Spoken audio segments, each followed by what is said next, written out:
Sir, ಇವತ್ತು ಪ್ರಮೋಷನ್ಗೆ ಅಂತ ಸೀರೆ ವೇರ್ ಮಾಡ್ತಿದ್ದೆ. ಅವಾಗಿಂದ ಒಂದು ಸಾಂಗ್ ತಲೆಯಲ್ಲಿ ಬರ್ತಾನೆ ಇದೆ. ನನಗೆ ಅಂತ ಅಲ್ಲ, ಎಲ್ಲ ಹುಡುಗಿರ್ಗೂ ಬರೋಂಥ ಸಾಂಗ್ ಇದು. ಸೀರೆಯಲ್ಲಿ ಹುಡುಗಿರ ನೋಡಲೇಬಾರದು, ನಿಲ್ಲಲ್ಲ ಟೆಂಪ್ರೇಚರ್. ನಿಮಗೆ ಯಾವ ಹುಡುಗಿ ನೋಡಿದಾಗ ಟೆಂಪ್ರೇಚರ್ ನಿಲ್ಲಿಲ್ಲ ತಟ್ ಅಂತ ಹೇಳ್ಬೇಕು. ಆಗಿನ ಕಾಲದ ರಂಭೆ, ಉರ್ವಶಿ, ಮೇನಕೆ, ಜೈಮಾಲಿನಿ, ಮಂದಾಕಿನಿ, ಈಗಿನ ಕಾಲದ ತಮನ್ನಾ ಅವರೆಗೆ ಯಾರು ಸೀರೆ ಉಟ್ರು ಗಂಡು ಜಾತಿ ಟೆಂಪ್ರೇಚರ್ ನಿಲ್ಲಲ್ಲ ಶೆಟ್ಟರ್.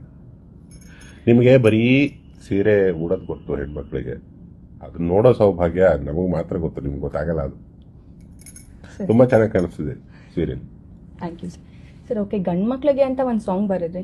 ನಾವು ಪಾಪ ಹೆಣ್ಮಕ್ಳು ಹುಡುಗರನ್ನ ಪಂಚೆಯಲ್ಲಿ ನೋಡಿದಾಗ ನಮಗೂ ಟೆಂಪ್ರೇಚರ್ ನಿಲ್ಲಲ್ಲ. ಐ ಮೀನ್ ಟ್ರೆಡಿಷನಲ್ ವೇರಲ್ಲಿ ನೋಡಿದಾಗ ಅದಕ್ಕೆ ಅಂತ ಒಂದು ಸಾಂಗ್ ಬರಿಬೋದಲ್ಲ ನೀವು? ಪಂಚೆಲಿ ಹುಡುಗರನ್ನ ನೋಡಲೇಬಾರದು, ನಿಲ್ಲಲ್ಲ ಟೆಂಪ್ರೇಚರ್. ಹಂಗ? Yes sir. ಒಳ್ಳೆ ಐಡಿಯಾ ಶೆಟ್ರೆ ಇದು. ಇದನ್ನ ಪರಿಗಣಿಸಲಾಗುವುದು, ಬರಿತೀರಿ. Thank you sir. ಹಾಗೆ ಸರ್, ನಮ್ಮ ಸಾಂಗ್ ಹೂದುಂಬಿ ಸಾಂಗಿಂದ ನಂಗೊಂದು ಲೈನ್, ಅದು ನನಗೆ ಕ್ವೆಶನ್ ನಿಮಗೆ ಕೇಳಬೇಕು. ಏಕಾಂತದ ಏಟು ತಿನ್ನದವನೊಬ್ಬ ಇರಬಹುದೇ? ನಿಮಗೆ ಏಕಾಂತದ ಏಟು ಬಿದ್ದಿಲ್ವಾ?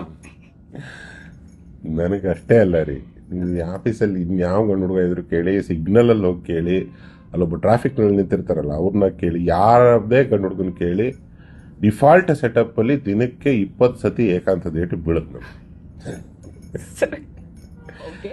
ಗಂಡು ಮಕ್ಕಳು ಏಕಾಂತ ಪಬ್ಲಿಕ್ಕು, ಹೆಣ್ಮಕ್ಳು ಏಕಾಂತ ಪರ್ಸ್ನಲ್. ನಿಮಗೊಂದು ಪರ್ಸ್ನಲ್ ಪ್ರಶ್ನೆ, ಈಗ ತಮಗೆ ಏಕಾಂತದ ಏಟು ಕಪಾಳಕ್ಕೆ ಬಿದ್ದಿದೆಯಾ? ಸರ್, ಇವಾಗ ನೀವೇ ಹೇಳಿದ್ರಲ್ಲ ಸರ್, ಗಂಡು ಮಕ್ಳು ಏಕಾಂತ ಪಬ್ಲಿಕ್ಕು, ಹೆಣ್ಮಕ್ಳು ಏಕಾಂತ ಪರ್ಸ್ನಲ್ ಅಂತ.